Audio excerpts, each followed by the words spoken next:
poor single mom gave Korean Mafia boss her last $18.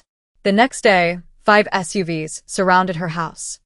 Amara clutched her last $18. It was an insane, completely insane thing to do. An hour ago, she had been fired, framed for a theft she didn't commit. Now, this crumpled handful of bills was the only thing standing between her 7-year-old son, Kai, and an empty stomach for dinner. But the man beside her at the bus stop kept recounting his own meager collection of coins, his hands trembling with a desperation she knew all too well. She couldn't just sit there and watch him suffer. So, she gave him the money. All of it. With tears in his eyes, the stranger thanked her and boarded the bus. Amara began the long walk home, a knot forming in her stomach as she tried to figure out how she would explain to Kai why there was nothing to eat. The following morning, a sharp knock echoed through their small apartment. When Amara opened the door, her heart stopped. 5 gleaming black SUVs were parked along the street, and from them emerged men in sharp, dark suits. Walking towards her, with an air of immense power, was the man from the bus stop. He was dressed in an impeccably tailored black Mafia suit with a crisp white collared shirt, looking like he could buy and sell the entire city without a second thought. "We need to talk," he said, his voice calm but firm. Amara knew in that moment that her life would never be the same. She hadn't eaten since the previous morning, and the gnawing hunger had long since faded into a dull ache. As she walked the darkened streets, the events of the day replayed in her mind. The smug look on her manager's face, the way her co-worker refused to meet her gaze, the termination papers sliding across the desk. "We have multiple witnesses who saw you take the money." Amara, she had never stolen a thing in her life, but it was her word against 2 liars. The flickering light of the bus stop came into view, and she sank onto the bench, exhausted. Her thoughts drifted to Kai, her sweet, trusting son, with his bright smile and his drawings of their little family. How could she tell him she had failed?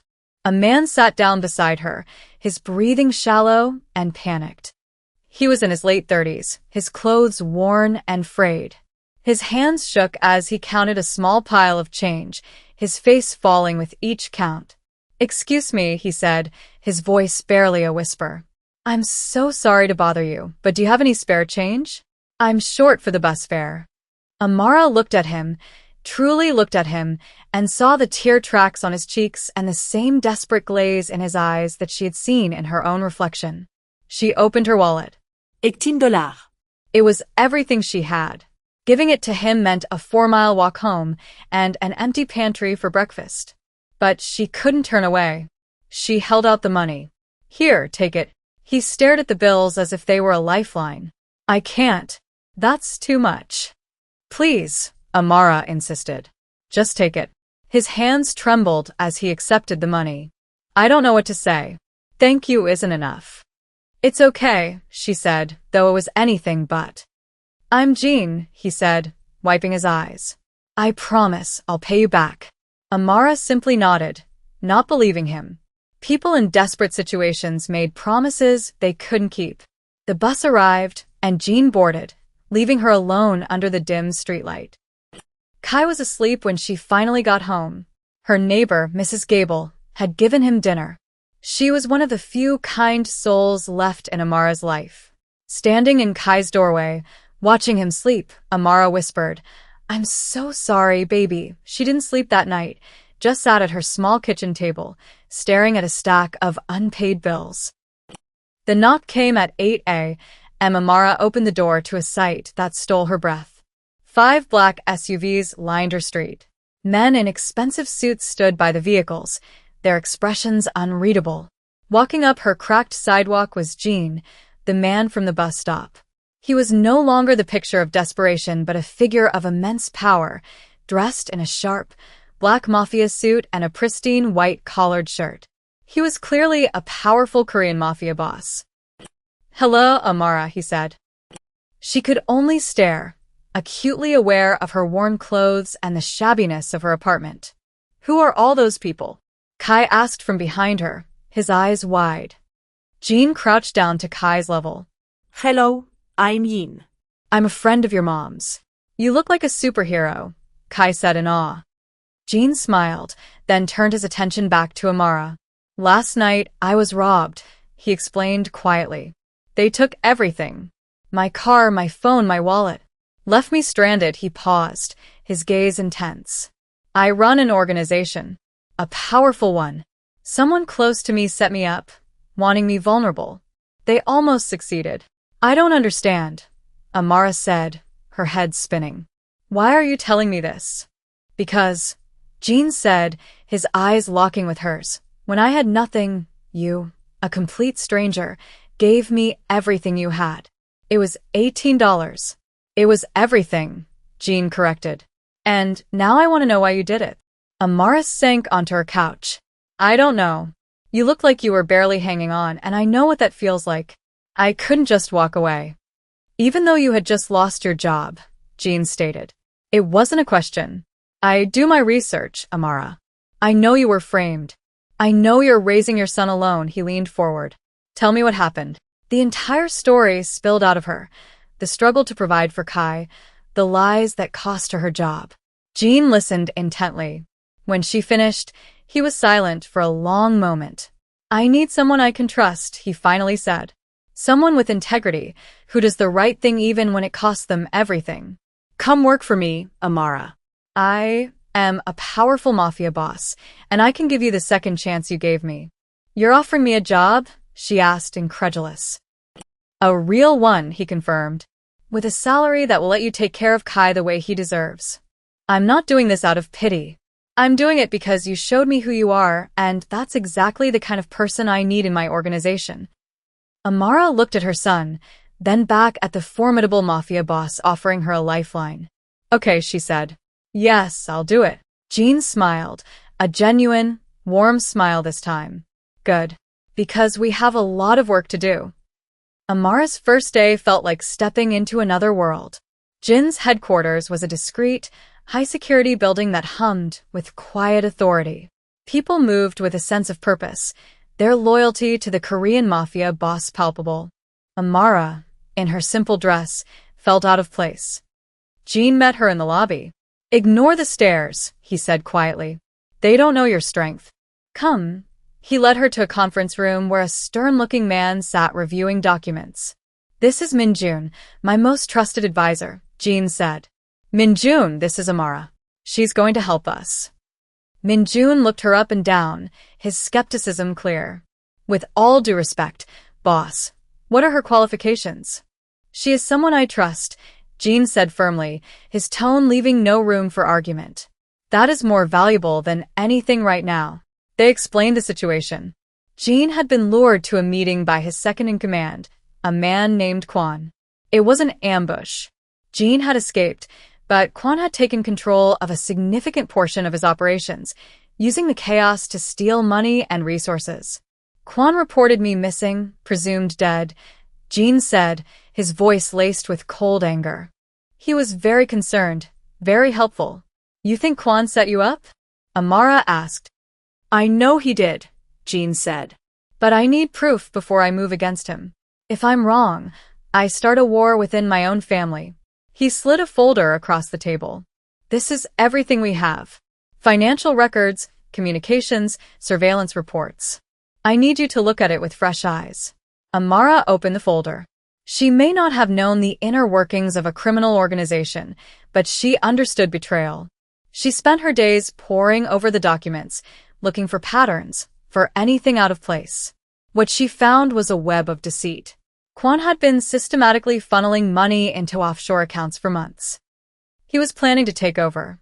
Amara told Jean one evening, spreading the evidence across his desk. The ambush was just the final step. He thought you were gone, and he could consolidate his power before anyone realized what was happening. But I ran into you instead, Jean said softly. And you gave me the means to get back on my feet and start fighting back faster than he expected.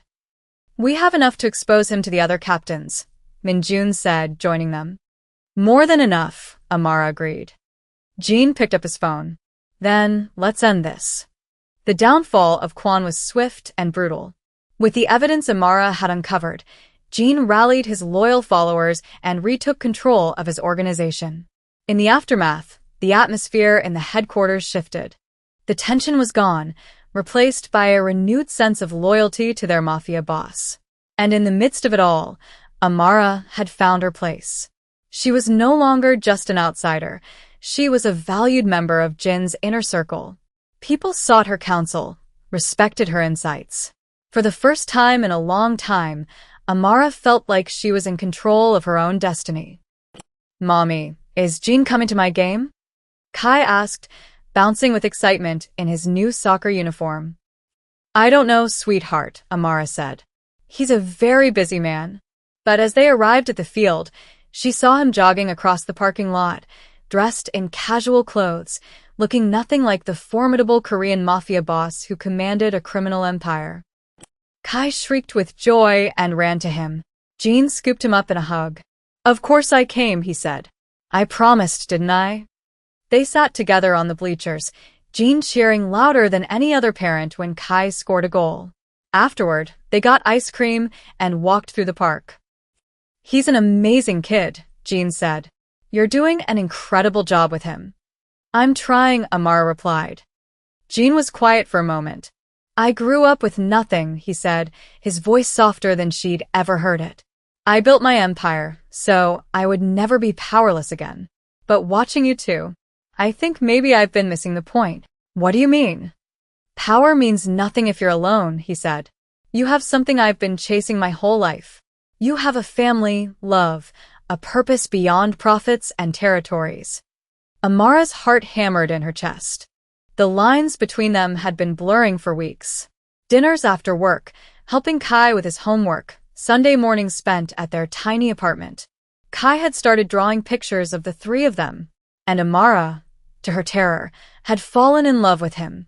Completely, irreversibly in love with a powerful mafia boss. She couldn't risk it, couldn't risk her heart or Kai's. But every time Jin smiled at her, every time he looked at Kai with such gentle affection, she felt herself drowning. The breaking point came on a Tuesday. Kai drew another picture of their little family, with "My family" written in wobbly letters at the top. That night, after Kai was asleep, Amara sat in the dark, staring at the drawing. She couldn't keep pretending. She had to tell Jin the truth, even if it meant losing everything. Saturday's game was against their biggest rivals. Jin arrived early with a poster he'd made with Kai's jersey number on it. He and Amara watched from the bleachers, the comfortable silence between them charged with unspoken emotions. When Kai scored the winning goal, Jin grabbed Amara's arm, his face alight with pure joy. In that moment, looking at him, she knew she couldn't keep her feelings inside any longer. After the game, while Kai was celebrating with his team, Amara turned to Jin.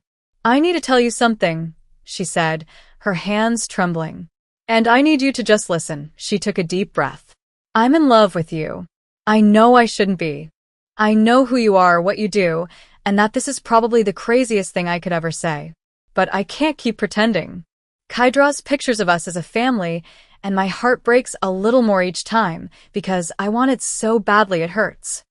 The silence stretched between them. "I understand if this changes everything," she continued, her voice thick with emotion. "I'll do whatever you want. I just couldn't keep lying to you." "Are you finished?" he finally asked. She nodded, unable to speak. He stepped closer. "Good. Because I've been waiting for 2 months for you to say that." "What?" "Amara, you are the most frustrating woman I have ever met," he said, his eyes bright with unshed tears. "Do you think I come to every soccer game for just anyone? Do you think I spend my Sundays in your tiny apartment drinking bad coffee because I'm being charitable? I've been in love with you since the day you handed me your last dollar at that bus stop. Since you looked at me like I was a person who mattered, not just a mafia boss. You love me?" "Yes, you idiot," he said, a sound that was half laugh, half sob escaping his lips. "I love you. I love Kai. I love the way you're kind even when the world has given you every reason not to be." And then he kissed her, right there on the bleachers. He kissed her with a passion and a tenderness that left her breathless. It was a kiss that promised second chances and a future she had never dared to dream of.